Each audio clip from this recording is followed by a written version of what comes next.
Hey, good morning. Welcome back from the weekend. It's the Stochastic.com MLB strategy show. Dave Loughran and Matt Belman. Little 6-game action today.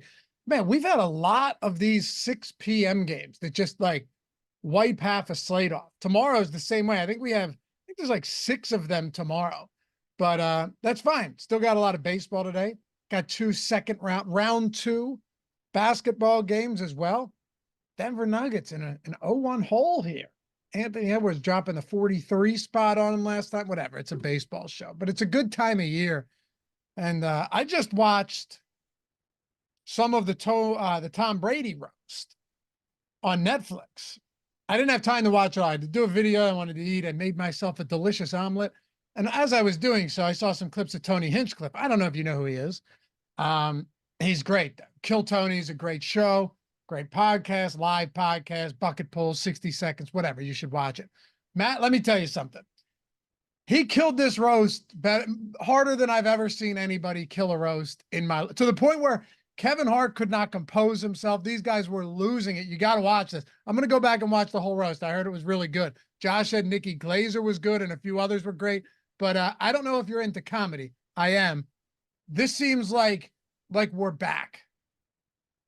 I am into comedy. I don't think as much as you, but I do know who Tony Hinchcliffe is, actually from my neck of the woods, about an hour away from me. So I am familiar. I have not seen the roast yet. I plan on it. I just kind of like you. I want to watch it when I can focus on it and actually not be distracted by other shit. So maybe tonight, sometime this week, probably. Yeah, I'm going to try and get into it too. The full thing. It's like 2+ hours long. Oh, wow. And Oh, it was that long? it's pretty long. Let me see. They think it's over 2 hours. It is 3 hours. 3 hours. It's long.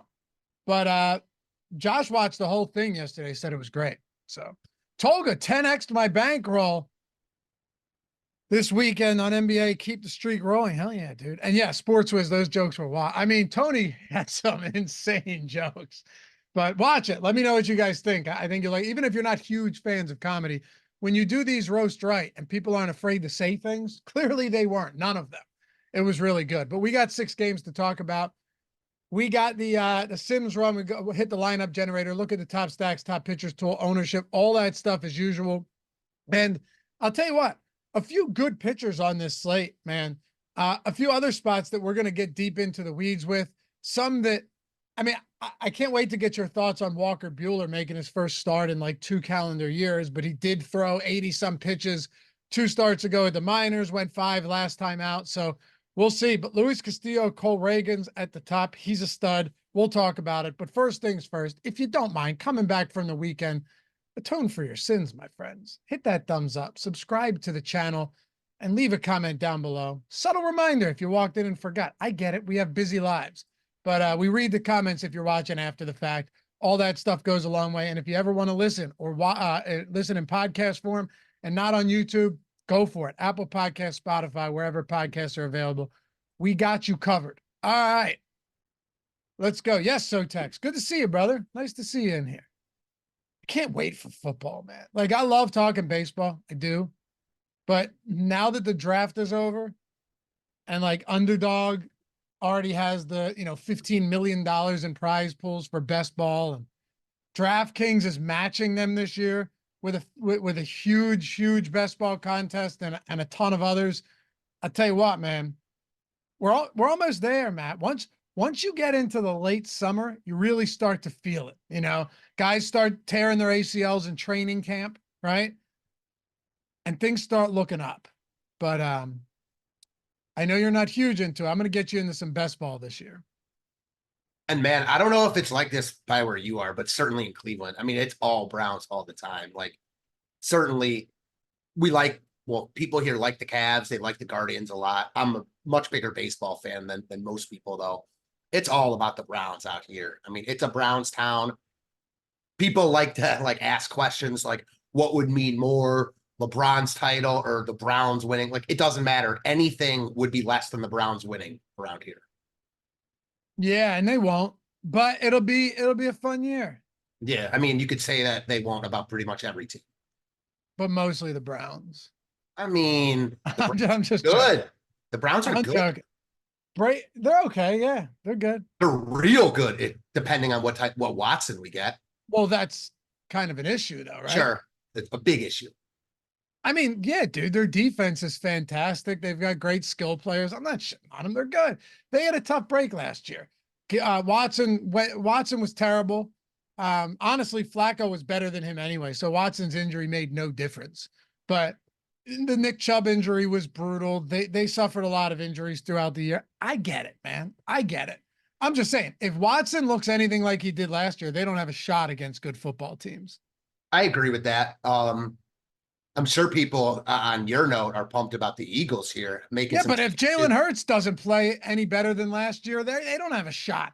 So right, see. but it's so much of more of a question with Watson just because we haven't seen it in so long. So yeah, I mean that ultimately will decide what kind of team the Browns are. So yeah, I'm looking forward to it for sure. Yeah, man. Come on, Toe. You acting like what do you think? You just drafted a first ballot Hall of Famer who hasn't taken a snap yet? See it when I believe it, brother. But yes, you actually could be fun this year. It's better than Sam Howell. All right, let's talk some baseball. We'll go pitchers. We'll talk hitters. We're on the deeper dive tonight too, so we'll do things a little bit differently later. But Luis Castillo's got Minnesota today. Like this is kind of one of those spots. And by the way, I just can't get over how good this Seattle pitching rotation is. I mean, I was just going to say, we talked about it. You knew they were going to be good, but they're stellar. I think they're so live to make a deep playoff run because of this. Now, anything can happen in the baseball playoffs, but we talked about this a few weeks ago. It's not like we were surprising anyone, but they've been even better. You look at their numbers over the past calendar month, it's insane. It's really good. And Luis Castillo got off to a kind of rocky start this season, but look, how much do you really want to read into something like that? I know I certainly don't. Plus, a lot of the numbers, if you were to look at the underlying numbers, he was certainly better than the results that he was getting. 9,600. I think you could probably make an argument that he's even a little bit underpriced in this matchup, going up against a Twins team that, strikes out at a top 10 clip in baseball. Look, the Twins can make you look bad. There's no doubt about that. But it's objectively a good strikeout spot. And they've still got a couple guys down. They did get Max Kepler back, which is helpful, but in 9,600 for Castillo in this spot, it's hard to get away from that today. Yeah, I agree. He looks like by far the top pitcher in my eyes. Yeah, it's a scarier spot than when you face teams like the White Sox and Rockies because the floor is lower. Because if the Twins get to Castillo, they have power and they can make him pay. It's just a matter of whether they can get to him. And even if they do get to him a little bit, I mean, we've been talking about this since the season started. This Seattle team is just striking out so much. This Minnesota team, both teams, as a matter of fact, this is the matchup that we've kind of been pinpointing all year, both Seattle and Minnesota. Castillo's last 3 starts in Coors against the Rockies, in Texas against the Rangers, at home against Atlanta. Phenomenal in all 3. Again, it's baseball. Anything can happen, but he's the clear number 1 for me. And I'm with you. Like, if you were 10-5, I think it'd be more of a question, but I still think he would be the easy top guy to get to.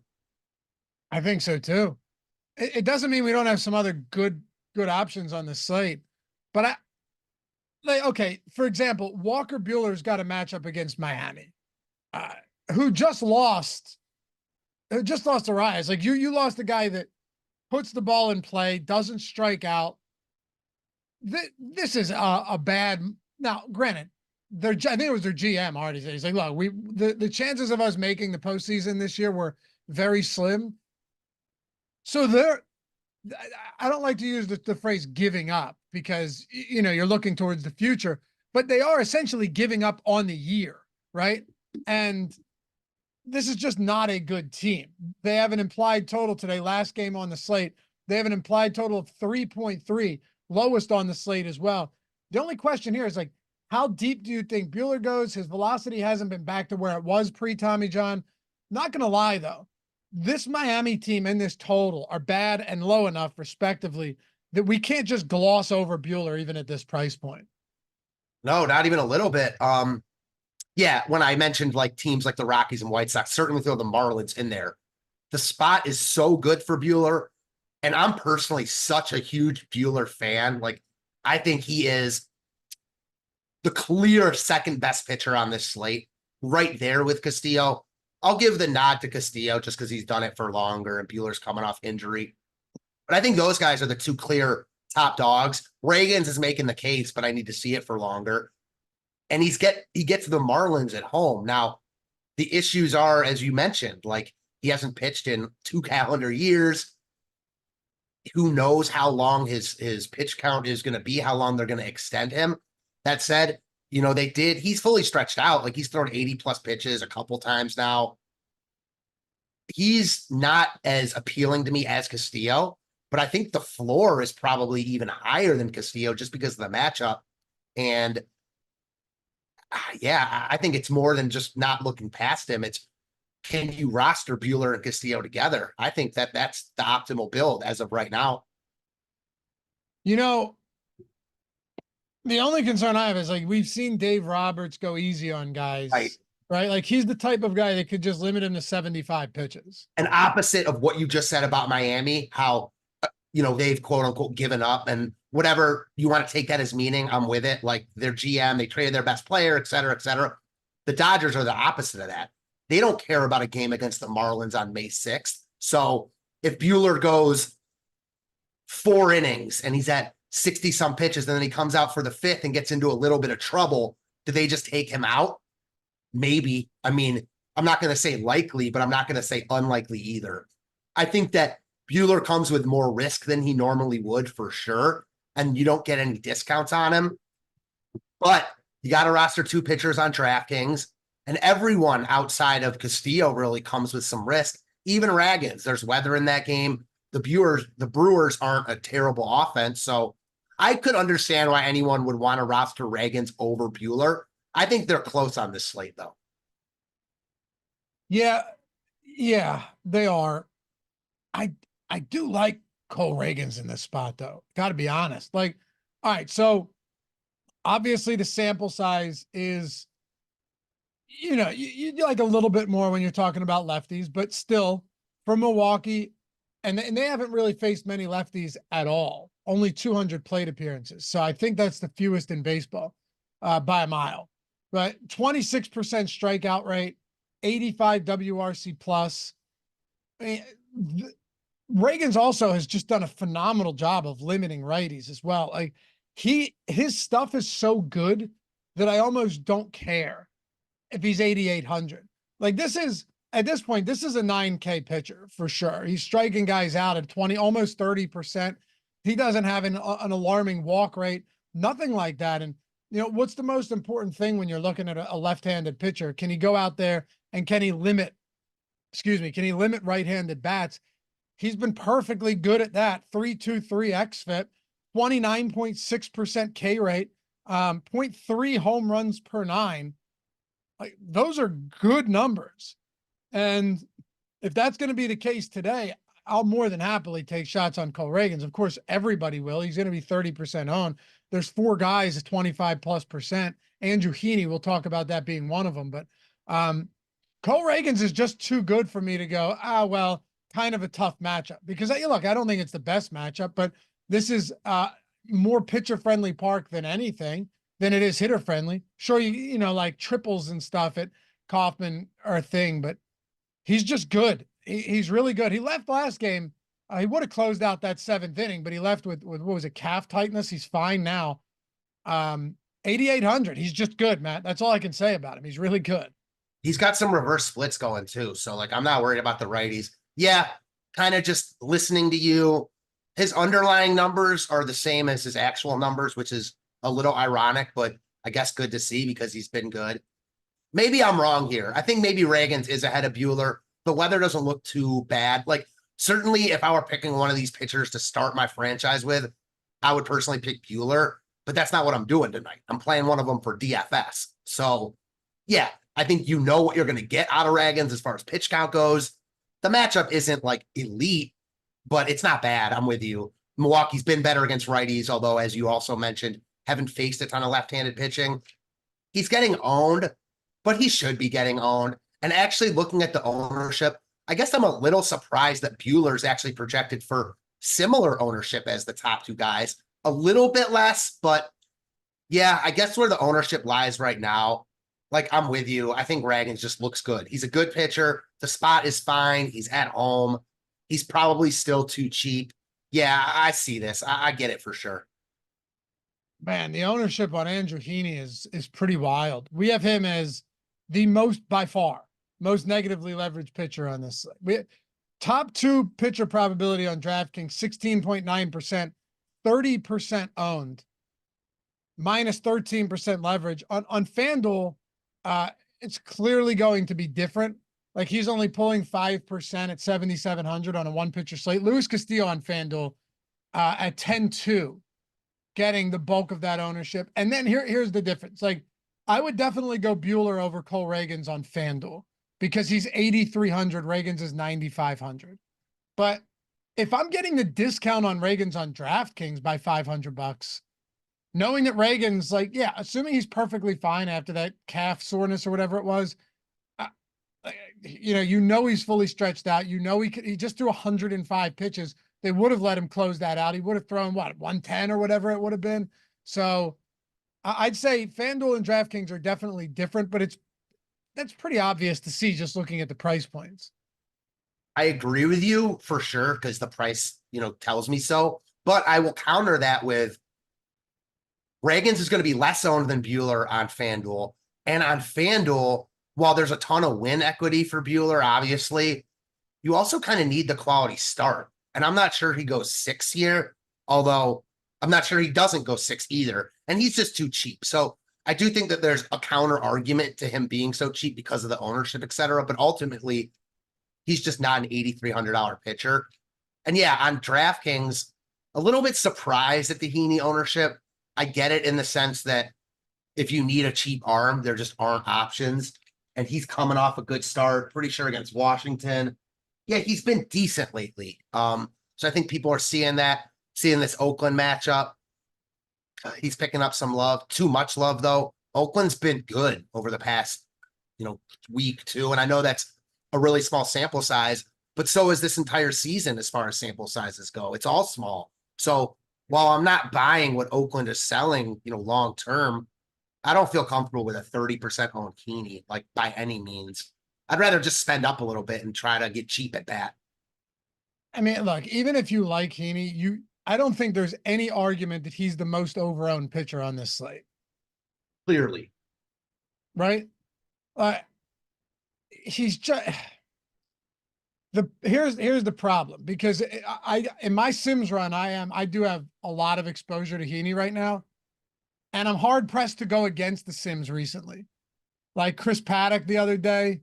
And the Sims, they're not predicting which pitcher is going to be the best. It's simming these lineups out tens of thousands of times and telling you, like, based on the ownership and based on what we expect these contests and these lineups to look like, where are the best plays?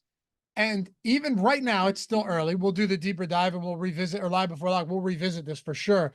But right now, the Sims are still showing Heaney as somebody that I'm going to get a lot of exposure to. And ultimately, it must just come down to the fact that he's 6,600. Like the price point there, with Oakland having a 3.6 run implied total. I know they're coming off the other day a 20 run game, which the Sims tool fed me a ton of Oakland stacks and fed me a lot of Washington stacks yesterday.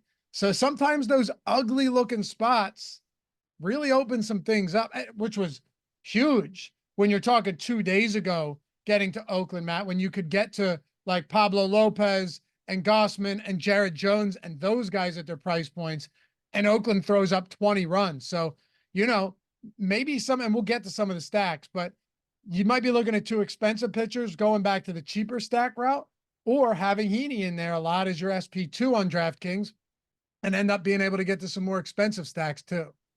Yeah, you certainly weren't doing anything on Saturday without Jones, Lopez, and that Oakland stack. least Gossman could have been Gossman too. It was those three. okay. Gaussman also. Right? Jones is amazing. Yeah.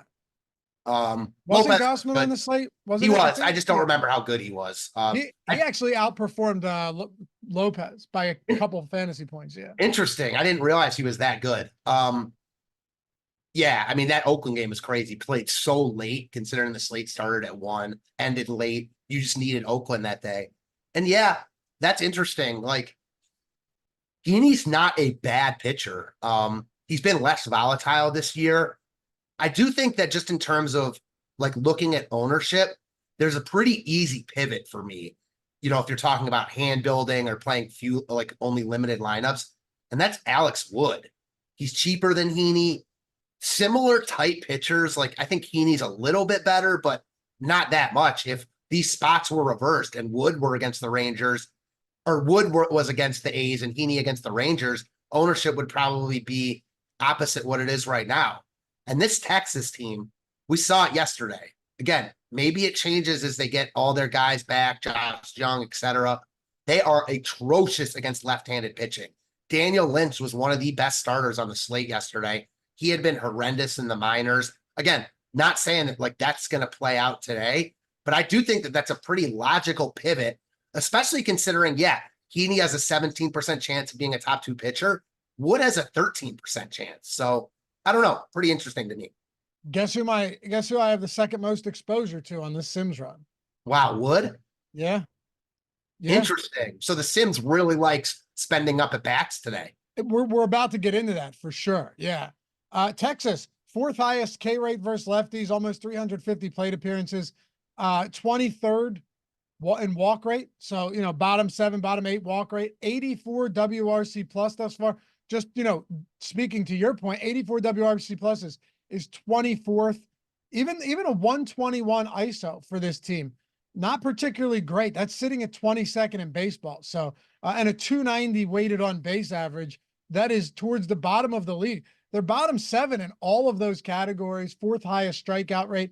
It's still earlier in the year. We're what, like 5-6 weeks into the season. So, you know, not exactly take it with a grain of salt, but things could turn around. Maybe you're on to something. Maybe you are. Maybe there's something here. And look, Alex Wood isn't going to get you feeling good about anything, but he is cheap. What's he at on DraftKings? Because you're not playing him on FanDuel. 55. 5,500. Damn, dude, he's real cheap.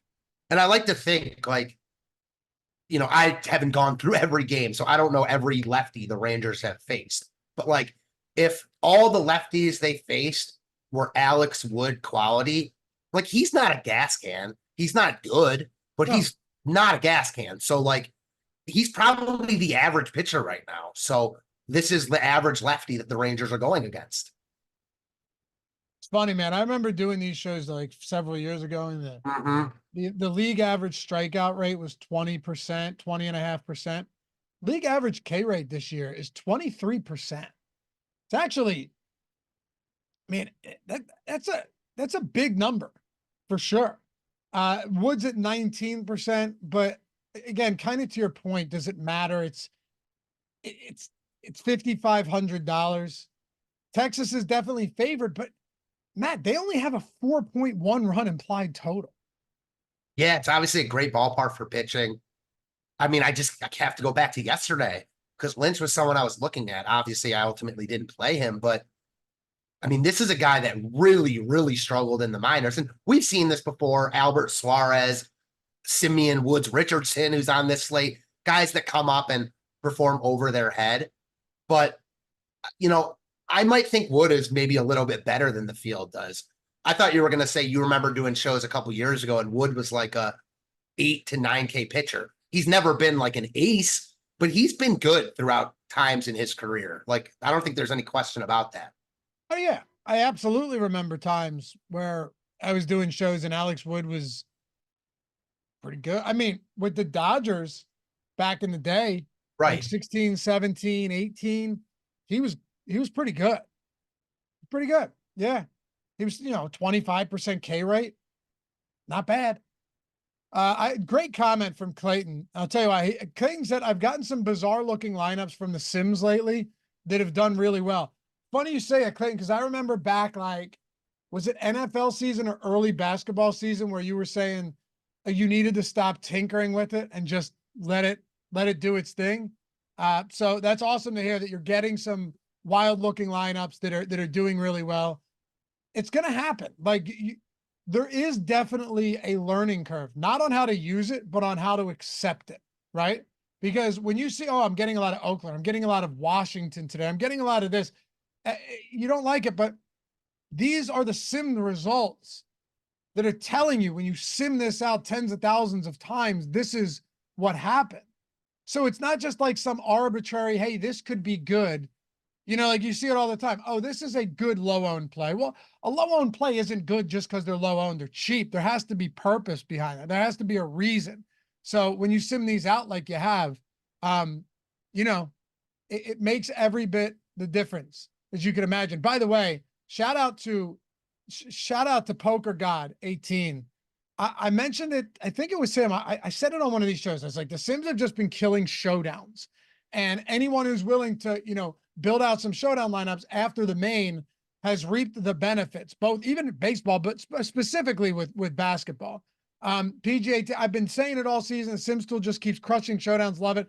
Took down another one, a new high score for me. So yeah, $10,000 first place win with the NBA Sims for Poker God 18 just the other day. You love to see it.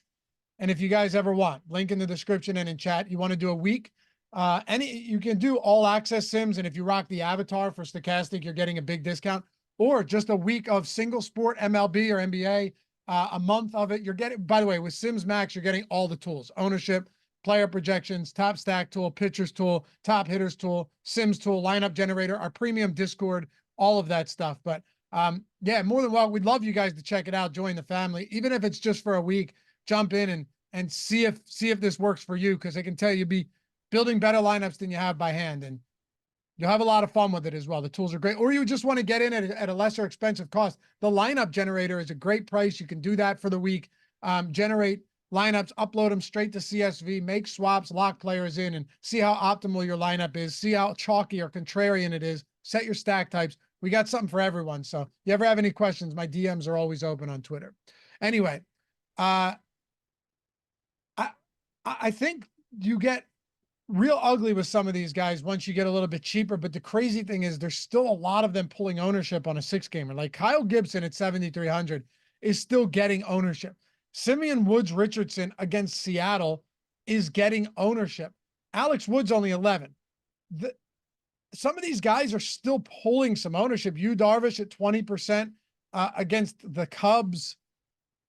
Let's talk about that range, not price range, but that like 10 to 20 ownership range. Is there anyone that stands out to you as under or over owned, or someone you're just getting to?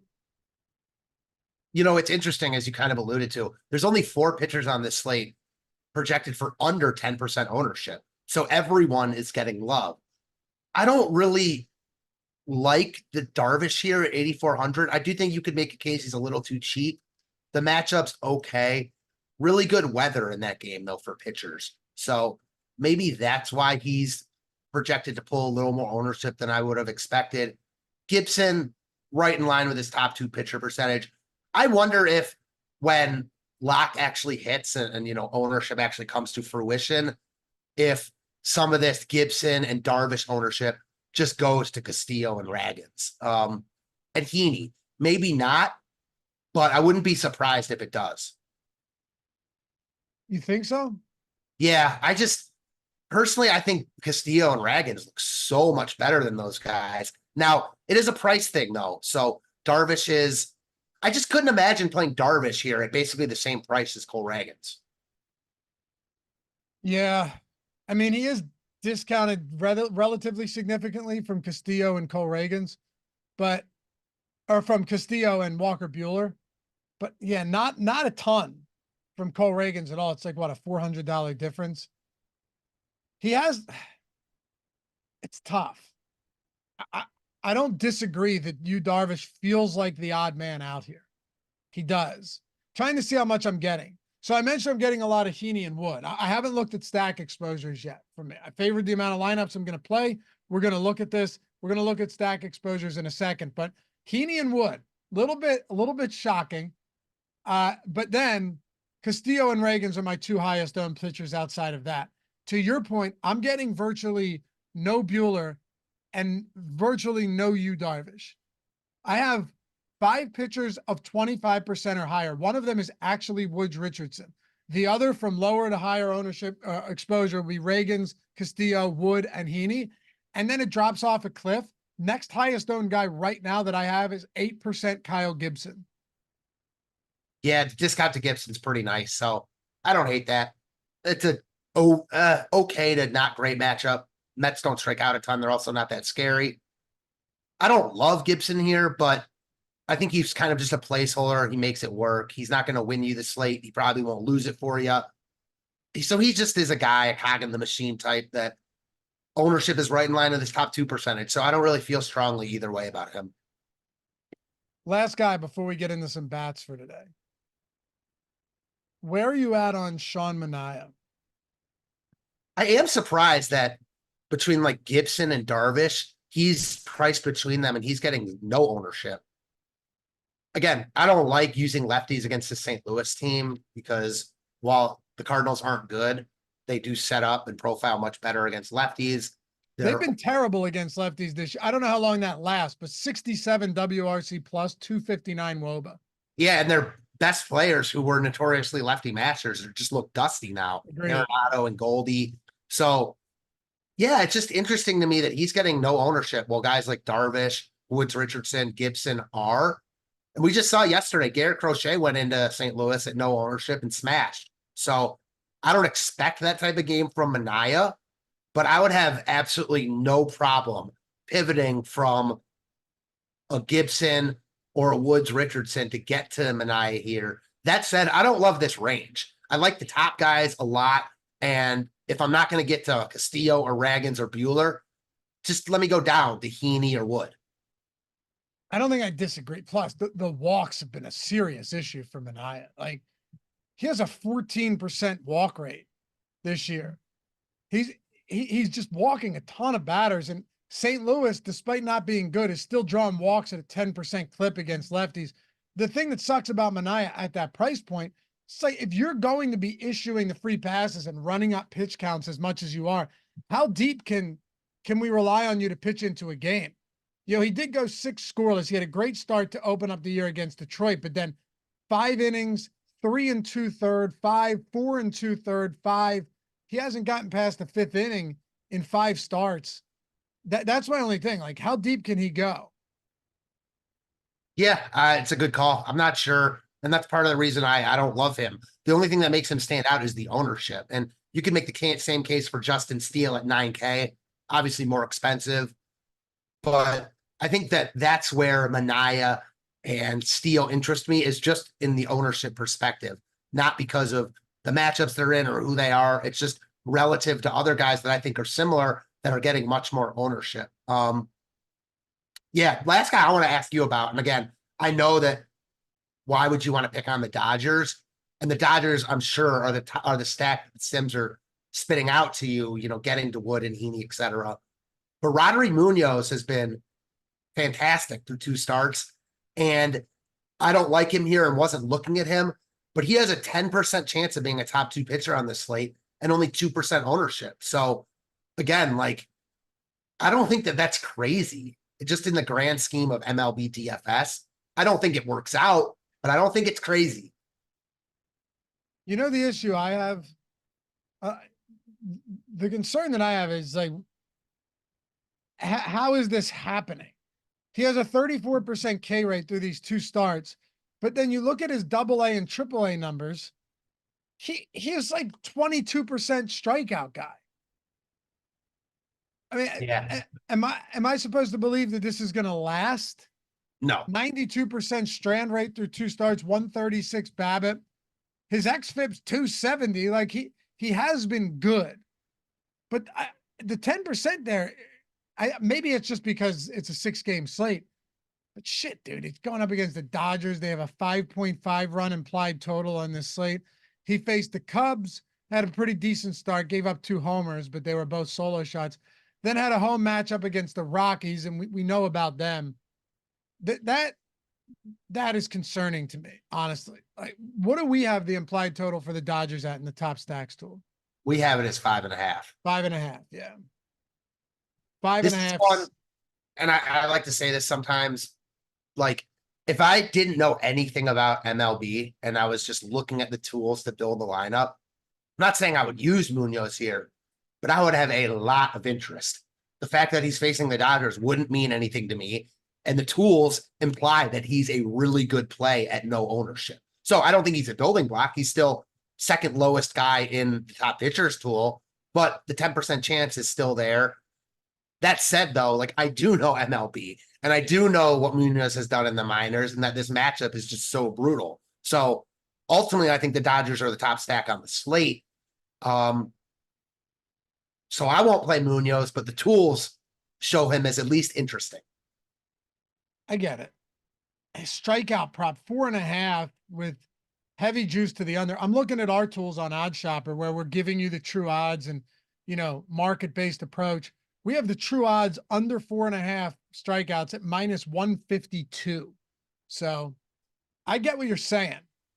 Boy, this is a different spot for sure. Oof. Difficult spot than he's had. Anyway, we also had a free super chat from Einstein, a member of 15 months. What's up, brother? Is the matchup really suppressing Steele? I think it's twofold, Einstein. One, yeah, the matchup isn't particularly good. Let me see what the weather is. Is the Weather's great for pitchers in Chicago? Okay. Yeah, but the second thing is that aside from the matchup, he's making his first start since what? His opening day start of the year, where he went 4 2/3, injured his hamstring, threw 63 pitches in his final rehab outing. At that price point at 9,000, do you want to pay $9K for a guy that's limited probably to like 80 pitches in a not great matchup? That's why it's being suppressed. There's not a lot of meat on the bone there. Yeah, this is another one, like kind of like Munoz. If I just looked at the tools and didn't know anything else, Steele would stand out. He's got a 15% chance of being a top 2 pitcher, 5% ownership. But I do know all the stuff you just mentioned, and I have trouble getting to him because of that. Talk some bats. Let's do it. By the way, I mentioned it at the top of the show. Very passionate about this. I'm not the type of guy that is going to post every best ball draft with every exposure throughout the year. Nobody wants to see that. I talk about it. It's fun. I'll tweet some lineups that I think are fun, but I'm not going to do that to you, right? Either way, if you're not in on Underdog yet, I don't really know where you've been. They got the daily pick'em contest where you can up to 20x your entry, right? Especially if you're in non-legal betting states. They've got massive best ball contests, not just for football, but a ton of sports. They've got daily drafts for baseball, hockey, basketball, all of that. Dude, the daily drafts for football are awesome. Like the Sunday only or the Thursday night. Like there's so many different things that they do over there. The formats are endless. Even if you're in Florida, they have a format that, that is in line with the laws that you have there. So $100 first match deposit bonus, instant, right? So you put 100, you got 200 in instantly. They even airdrop. They've been airdropping money into people's bankrolls and shit who are playing over there lately. Like it's all, yeah, it's awesome. It's really cool. So jump in, man. Even if you're waiting to get in on the best ball contest, they've got so much more going on up until the start of the season for basketball, baseball, football, all of it. No, Rance, it is not awful. It's entirely fun. Anybody who knows anything about fantasy football knows like the season and the in-game management, at least me, far less fun than drafting. Like drafting is by far the most fun. And now you're telling me I can draft as many damn lineups as I want with a shot at winning over $1 million? Yes, please. I will do so. Anyway, check it out. Link in the description and in chat. $100 first match deposit bonus. They do a lot of free squares, particularly if you're new over there as well. But just the coolest place to play right now, hands down. Anyway, let's talk some bats. No surprise, LA Dodgers highest top stack probability, 16.9%. That's 7% higher. They're 6% higher than any other team on this slate. Everything you said about Munoz is legitimate. Like I can't argue it because the tools are showing us like, hey, listen, he's underowned. But that does not mean the Dodgers stacks don't look extraordinary today, especially against the guy Munoz, who in 2 starts has already coughed up 2 home runs, but also even at the minor league level, like this year, 2.3 home runs per night, only 15 and 2/3 innings pitched. He got rocked though, 4 home runs there. Guy has given up home runs. He has coughed up fly balls at a high enough clip. This is a spot where the Dodgers also look very good. Oh yeah, it's an elite spot for the Dodgers. I'm definitely not buying what Munoz is selling. I mean, I think that he's much more likely to get blown up than have another really good start like he just did against Colorado. I don't project him to be good going forward. This Dodgers lineup is amazing. I'm actually a little surprised they don't even have a higher top stack percentage. And again, my only case for Munoz was that he's underowned per the tools, like nothing to do with him himself, obviously the matchup. So I think the Dodgers look amazing here. They're going to be the highest owned team on the slate. So, know that going in. But man, this lineup is just insane. Like we know how good Betts, Ohtani, and Freeman are. Muncy's coming off a 3-homer game on Saturday. Teoscar Hernandez homered yesterday. Will Smith is probably the best hitting catcher in baseball. At least, him, Real Muto, Rutschman, all 3 of those guys. Actually, catcher's really, really deep right now. Side note, it just is. There's a lot of good catchers, but Will Smith's right at the top of that list. And they should make Munoz pay here. I mean, he's not good. This Marlins team is not good. Their bullpen isn't good. It's hard to fade the Dodgers. Again, ownership is there, so probably want to get different somewhere in your lineups, but ownership isn't crazy. They have a 17% chance of being the top stack on the board, 15% ownership. I'm sure in like single entry, higher dollar stuff, they'll be higher owned, but they should be. I mean, this is why the Sims is pushing out Wood and Heaney, I would imagine. Because of the Dodgers, yeah. Yes. Yeah, no question. No arguments there whatsoever. But at the same time, some of these other spots actually look pretty good, in my opinion. I agree with that. Like, I know Seattle's popular and they're slightly negatively leveraged, but that isn't really affecting them in our top stacks tool. We still have them with the 3rd best stack score going up against Simeon Woods Richardson. And you know why? Because while they are ever so slightly overowned, they're also not expensive. So like you're getting these Seattle bats at a price that you're not paying a premium outside of Julio Rodriguez. Who do you have to pay for? Nobody. And like, sure, it's not the best park in the world, but it's better than T-Mobile Park playing in Minnesota. That's a spot. Also, just to throw this out there, against Simeon Woods Richardson, are you really concerned about Simeon Woods Richardson, a career minor league pitcher? He's had a couple decent starts, but also look at the matchups that Woods Richardson has had. I'm not saying that this is I'm not saying this is the 2023 Braves he's going up against today, but he's faced Detroit, White Sox, and White Sox and didn't get out of the 4th inning last time out. Yeah, I like the Mariners a lot here. I'm right with you. Maybe my personal top stack on the board. I'm definitely not buying Woods Richardson. The matchups have been great for him. He's another one of these guys that pitching way over his head. I imagine it falls off sooner rather than later. Yeah, they're a little bit overowned, but as you said, like not really relevant as far as their stack score. They still look one of the best offenses on the slate. The only thing I don't love about Seattle is you've got a bunch of pitchers pulling ownership on this slate. Woods Richardson isn't really one of them, so you don't get leverage there. But just as far as how good they look as a stack and pairing them with a Ragans and a Castillo build, man, I love them. Even Julio, like 5K, he's the most expensive. That's cheap for him. Everyone else is either 4K or under, I believe. Polanco, Cal Raleigh. This lineup is really easy to stack, and they're in a good spot. I like them a lot. You want to hear something crazy? You'll appreciate this. So I was very curious to see what my pitcher exposures would look like in my Seattle 5-man stacks, right? Because I'm looking at stack exposures right now. And let's see.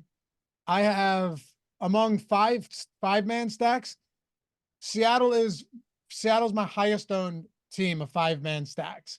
Overall stack exposure is the Dodgers because I'm getting a lot of 3-mans and 5-mans, but the highest 5-man stacks are the Mariners. And I'm thinking to myself, yeah, but how many people are going to just play the Mariners stack and then jam in Castillo and Ragans or Castillo and Buehler?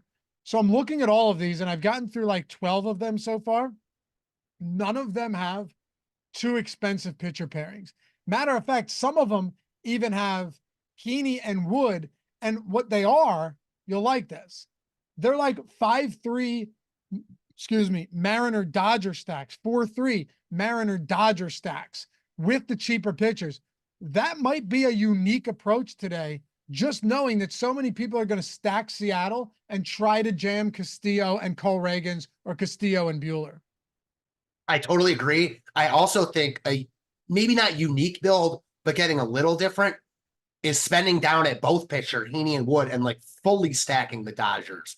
I think the Dodgers will be owned in mini stacks as one-offs. I don't think a lot of people are going to sacrifice everywhere else to get the Betts, Ohtani, Freeman, Smith, and Muncy or whatever it is, like however their lineup shakes out. So I'm with you. Like I like that build where maybe you don't spend up at both pitchers, so then your lineup looks like everyone else's. You spend down at one, and then you can get to whatever you want elsewhere. Because to that point, like, yes, Seattle is easy to fit with Ragans and Castillo, but you're limited to what you can do elsewhere. Like Seattle isn't 2K cheap. They're just average pricing. So if you load them up with Castillo and Ragans, you probably have 3,500 to 4K to build for your last spot. You don't have 5K. Right. Man, Seattle Dodgers stacks with, you can also do it, but with like one expensive pitcher. Which was your point, and I like that a lot. Yeah, it's doable. Let's see. But the more I'm looking, yeah, okay, so here's one like Seattle. No, that's not, because it's a 2-2. Yeah, most of the Seattle Dodgers stacks have pretty much 2 cheap pitchers. Look, that's risky. There's no doubt about it. That's risky. But the Sims are telling you in a spot like this, hey, this is where the leverage, this is where the actual upside to win a tournament is. It's really that simple, you know?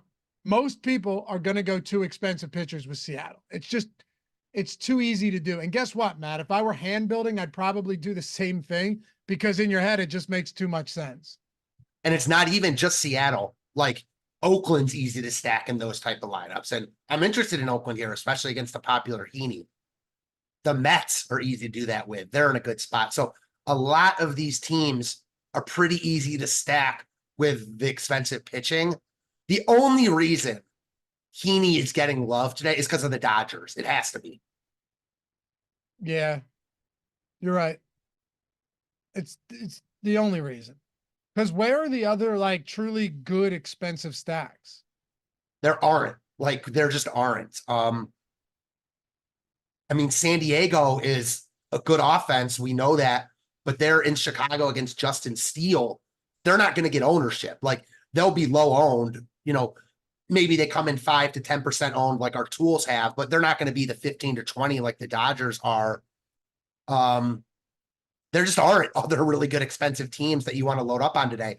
The only other one, and they're not uber expensive like the Dodgers, and I know I talked all this shit about how bad they've been against left-handed pitching. There still is some interest in Texas for me, especially if the field's just going to back off them and go to the Dodgers even more. Yeah. I mean, Kansas City is the spot against Bryce Wilson that also looks very good in our tools. Will people go to Seattle or Kansas City first? I'm not sure. I want to say Seattle. I like Seattle more. But they're both getting nearly identical ownership. Yeah, ownership, I feel like on this slate doesn't matter too much outside of the Dodgers. The Dodgers are going to be the highest owned team, whatever they come in at. And then everyone else will get ownership aside from Miami and Minnesota.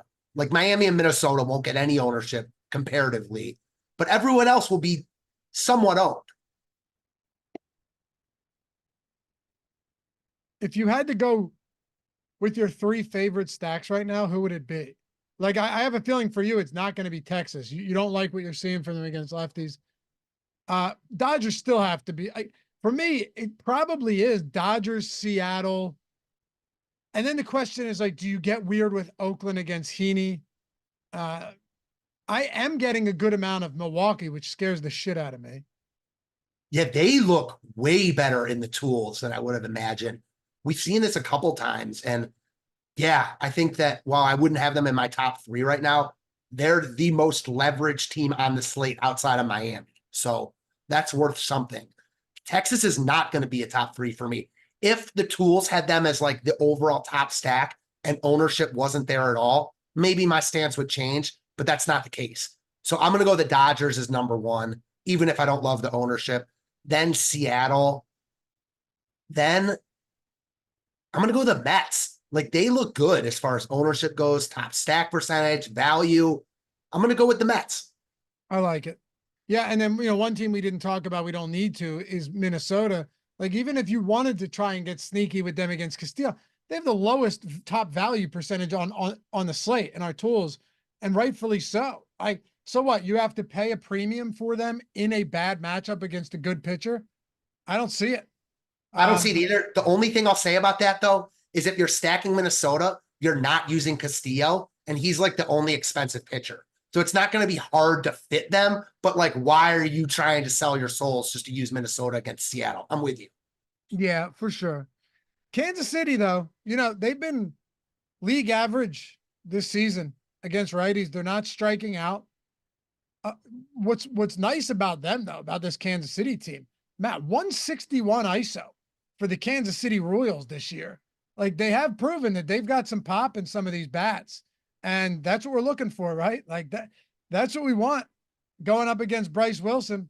That's exactly what I'm looking for. So yeah, I'll keep it relatively simple, and I don't even mind doing it.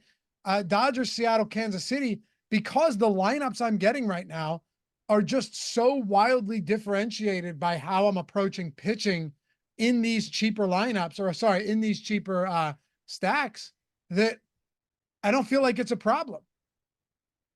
Yeah, no, that makes sense. Because as you kind of said a couple minutes ago, there's no really expensive stack besides the Dodgers. They're the only ones that really you have to, break the bank to get. Kansas City does look good to me. Their lineup has been lengthened a little bit. They got Michael Massey back last week. He was good last year, good prospect for them. He's been on fire recently. I know he didn't do anything yesterday, but had like 65 fantasy points in the 4 games prior. That's decent. I like Kansas City here. They look a lot like Seattle to me. I'm not sure which one I would prioritize if the slate locked right now. Kind of happy it doesn't. And Eric mentioned to keep an eye on weather for this game. Yeah, Matt mentioned that at the beginning. If you're coming in late, Matt did mention it, but good call. Yes, pay attention to weather in this Milwaukee Kansas City game. Looks like midway to later on in the game could be an issue as far as weather is concerned. So, things change from now until then. So we'll see what the forecast looks like. But yes, this could be a spot where you get a little, dude, if rain is supposed to move in heavy, 4th, 5th inning, then you and I are going to have a shit ton to talk about on Live Before Lock tonight, because you're going to have the second highest owned pitcher in Cole Ragans becoming a whole lot less owned than he is right now earlier in the morning. 100%.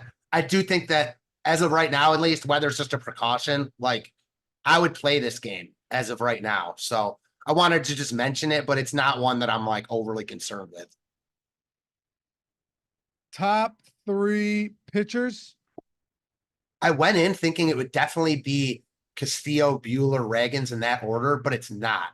It's definitely Castillo, Ragans, and then maybe Alex Wood. Just everything considered, ownership, price, leverage against Heaney.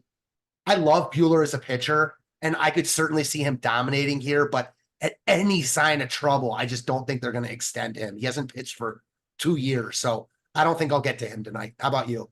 Yeah, I'll rely on the tools right now with what they're giving me. And so much of it is just lineup dependent. We went over what the stacks look like, how the cheap pitchers are paired with expensive stacks, but also cheap pitchers paired with cheap stacks, and then getting like 3-man Dodger stacks in there making things look a whole lot different. It's still Castillo and Ragans for me. But yeah, you have to at this point, even if he looks overowned being Andrew Heaney against Oakland, Andrew Heaney and Alex Wood, 6,600, 5,500 respectively on DraftKings. It's hard to get away from. Like if you're talking FanDuel, we can close the show with this. If you're talking FanDuel, it is so much different.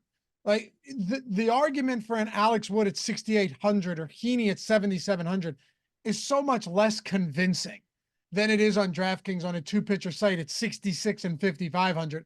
On FanDuel, the clear, obvious top play is Luis Castillo. And then it's a matter of like, at similar ownership, would you rather take the savings on Walker Buehler in his first start since 2022 at the major league level or pay up for Cole Ragans? And those are by far, without question, the three best pitching options.